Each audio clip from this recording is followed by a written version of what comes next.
The French revolution, मतलब revolt कैसे किया फ्रेंच के लोगों ने। तो इन 1774 जो हमारे किंग थे लॉयस किंग 16, वो 20 ईयर्स में किंग बने थे। तो और तभी उनकी शादी भी हुई थी ऑस्ट्रिया की लड़की से, एंटी मैरी। कल वीडियो में नहीं बताया था मुझे। और फिर आपको तो लग रहा होगा शादी भी हो गई, राजा भी बन गए, सब एकदम बढ़िया। लेकिन नहीं, फ्रांस के ऊपर कर्ज था कम से कम 20 लीवर्स, मतलब ये पिछली करेंसी है फ्रेंच की। तो ये कहाँ पर खर्च हुआ था? सबसे पहले वो हर वॉर में पार्टिसिपेट करता था। फर्स्ट, सेकंड, वो जो है उन्होंने अमेरिका को मदद की थी वॉर के लिए, अमेरिका को हेल्प की थी उन्होंने लोन लेके मनी लेंडर से, लेकिन वो भी 10% रेट था। और third, loan they have taken over here 1 2 3 तीनों के लिए ऑलरेडी लोन ले चुका था, क्योंकि उनके पास पैसे नहीं थे, वो पूरे कंगाल हो चुके थे। For that they need money, so they have taken loan. Loan जो भी लिया वो कितने में था चिल्ड्रन? वो था 10% में था। Okay, so 10% where they have invested 1 2 3 concept के लिए। ठीक है। और जो तीसरा आता था, वो जब इतना बड़ा पैलेस है तो उसको चलाने के लिए भी तो कई सारे एम्प्लॉयज लगते हैं और बहुत खर्चा लगता है। और जो नई रानी आई थी वो भी तो बहुत सारी पार्टी करेगी, नहीं आई है, तो फिर जो बाकी सब इसमें गया। और ये जो राजा है एक्स्ट्रा का वसूल रहा था इनकम टैक्स से पैसा।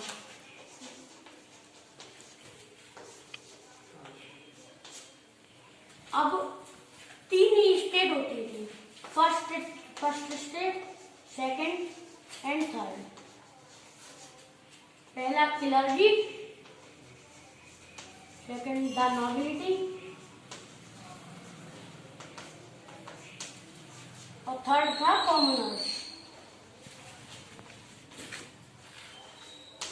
मतलब ये क्लर्जी में आते थे लॉयर वगैरह, ये सब मतलब रिलेटिव्स मान लो राजा के। और इसमें आते थे चर्च के प्रीस्ट और कॉमनर्स में आम आदमी। तो 70% ऑफ इसमें था फ्रेंच का पॉपुलेशन फ्रेंच की। तो ये तो प्रिविलेज्ड था, मतलब इसको कोई टैक्स नहीं देना पड़ता था और इसको भी कोई टैक्स नहीं देना पड़ता था। लेकिन जो थर्ड स्टेट है ओनली केवल उसी को टैक्स देना पड़ता था। थर्ड स्टेट में थे वो, थर्ड स्टेट में जैसे कि पीजेंट्स, स्मॉल फार्मर्स एक्सेट्रा। और जो है वो 2 टाइप का टैक्स देते थे, एक तीखा और एक type. Okay, just give me a very good example. Suppose करो he is a king. Okay, ये कौन है? He is a king, right. इसको किसी प्रकार का टैक्स किसी को नहीं देना है। और बात करते हैं, ये 3 ग्रुप हो गया, 1 2 3 ग्रुप बने। अभी ये जो ग्रुप था ना, ये रिलेटिव थे। सपोज करो आप अगर कोई अधिकारी बनते हैं, अगर आपको अपॉर्चुनिटी मिलती है किसी को अच्छे जॉब पे लगाने के लिए, डेफिनेटली सबसे पहले किसके बारे में सोचोगे? आप अपने रिलेटिव के बारे में सोचोगे ना। ही इज ए किंग, किसने किसके बारे में सोचा? अपने रिलेटिव के बारे में सोचा। चलो भाई ये मेरे रिलेटिव हो गए, रिलेटिव हो गए। फिर कुछ और अपने लोग थे, उनके बारे में भी सोच लिया। यानी ये किंग है, ये क्यों टैक्स देगा? इसका काम तो भाई वसूलना है। ये रिलेटिव है, ये भी देंगे, ये इनकी हेल्प करेगा, राइट। ये वर्कर्स है, ये भी देंगे। उसके बाद आते था आपका 70% कौन था? एक उनका समूह था या एक गांव कह लो फ्रांस का, राइट, जो कि आपके रॉयल फैमिली से बिलोंग नहीं करते थे। उसमें मोस्टली कौन थे? आपके पीछे वगैरह थे। अब जो हमें टैक्स चाहिए किन से लेंगे? वो तो आपसे नचोड़ा जाएगा। जो आपसे नचोड़ा दे, आप लोग बोलो गन्ना, ठीक है ना, आपसे नचोड़ा जाएगा और रस ये पूरा। ठीक है, कंटिन्यू। जो तीसरा जो टैक्स है वो तो देना पड़ता था चर्च के लिए, मतलब प्रीस्ट लोग लेते थे, उनकी प्रॉपर्टी वगैरह, मनी वेजेस एक्सेट्रा। और टाइल्स डायरेक्ट स्टेट को देना पड़ता था उनको टैक्स। ये तो क्लियर है।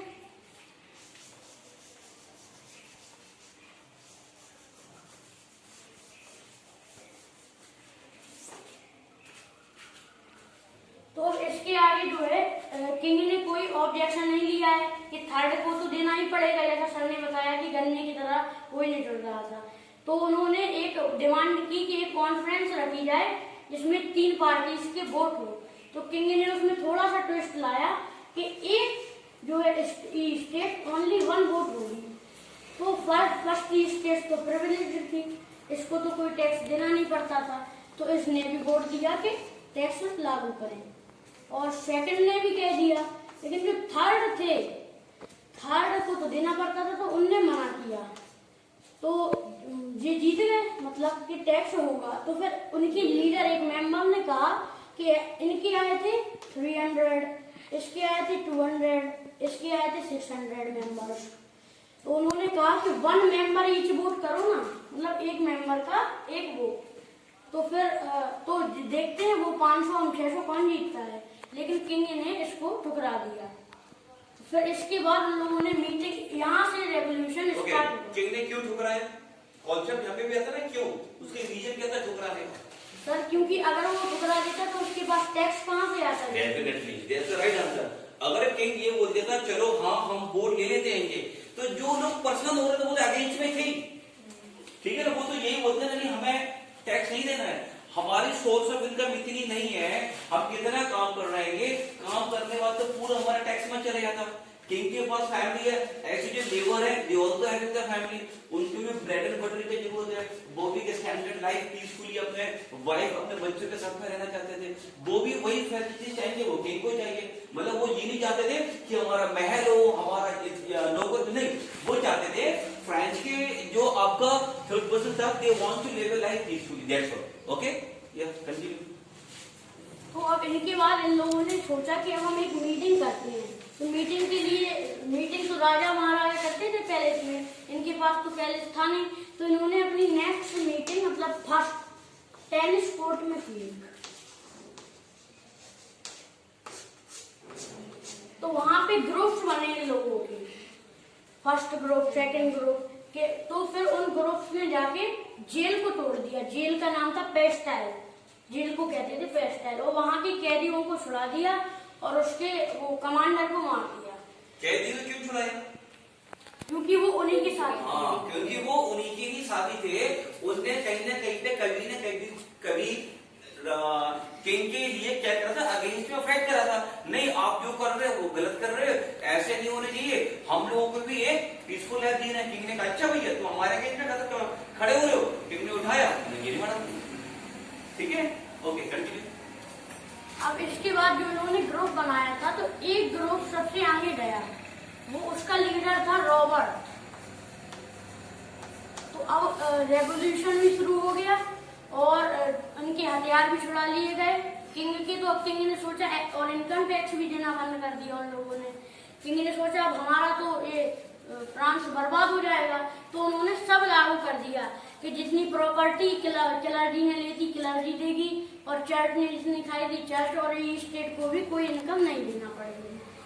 अब ऐसा लग रहा होगा कि किंग तो सुधर गया, लेकिन वो जो उनके पड़ोसी देश थे जैसे कि ऑस्ट्रिया, उससे मदद मांग रहा था फ्रांस पर हमला करवाने के लिए, जिससे वो उन लोगों को मार सके और अपना फिर से एम्पायर बना सके। ओके, मारना किनको था? जो किंग के अगेंस्ट में थे। अगेंस्ट में था कौन? थर्ड पार्टी थी आपकी। ओके, लेकिन फिर जो इनका लीडर था रॉबर्ट, तो इसने डिसाइड किया कि अगर वो आर्मी बना के आ रहे हैं तो हम भी अपनी आर्मी बनाएंगे। तो इन लोगों ने भी जितने बम थे, बारूद थे, तलवारें थी और वो वेपन, उनका आर्मी बनाई, वो अच्छे बंदे निकाले। तो फिर जब फाइट हुई दोनों में, तो फ्रांस ही जीत गया इसमें। तो फ्रांस जीत गया, तो फिर एम्पायर किसके हाथ में आ गया? रॉबर्ट। तो फिर फ्रांस के थर्ड स्टेट को लगा कि अब तो हमारा भविष्य सुधर गया है, लेकिन जो ये राजा आया था ये तो और बड़ा वाला था। बड़ा वाला समझे ना, मीन राजा था ना वो और वाला क्रूएल था। क्रूएल का मतलब जानते ना क्या होता? चलो अभी यहाँ पे आप तो सांस तो ले रहे हो, उन्होंने सांस लेना भी बंद कर दिया, मीन्स और ज्यादा सताना चालू कर दिया। उसने एक मशीन बनवाई जिसमें मतलब ये एक बॉक्स है, एक रस्सी, यहाँ पर एक कटर लगा है और ये बना है, यहाँ पे गर्दन रख देते थे, और जब तक रस्सी एक पकड़े हुए हैं तब तो ठीक है, वो छोड़ा तो उसकी गर्दन कट जाती थी। ये उसने रूल निकाला कि जो उसके खिलाफ जाएगा उसको पनिशमेंट के तौर पे ही मिलेगा। और इसके बाद उसने ये मिस्टर मिसेस ये बंद करवा दिया। ये क्या है, वो कहता था ये नाम के आगे क्यों लगाते हैं। और कपड़े चेंज करवा दिए, रेड ड्रेसेस करवा दी, ब्लैक पैंट्स करवा दिए, जूते अलग करवा दिए ग्रुप वाइज। तो फिर ठीक है, तो फिर लोगों ने इसके खिलाफ फिर रेवोल्यूशन उठाया। तो इसको इसी की मशीन से लास्ट में इसी को मार दिया गया। और वो भी नेपोलियन बोनापार्टे था, उसने ये टीम बनाई उसको मारने के लिए, और उसके बाद एम्पायर उसके हाथ में आ गया।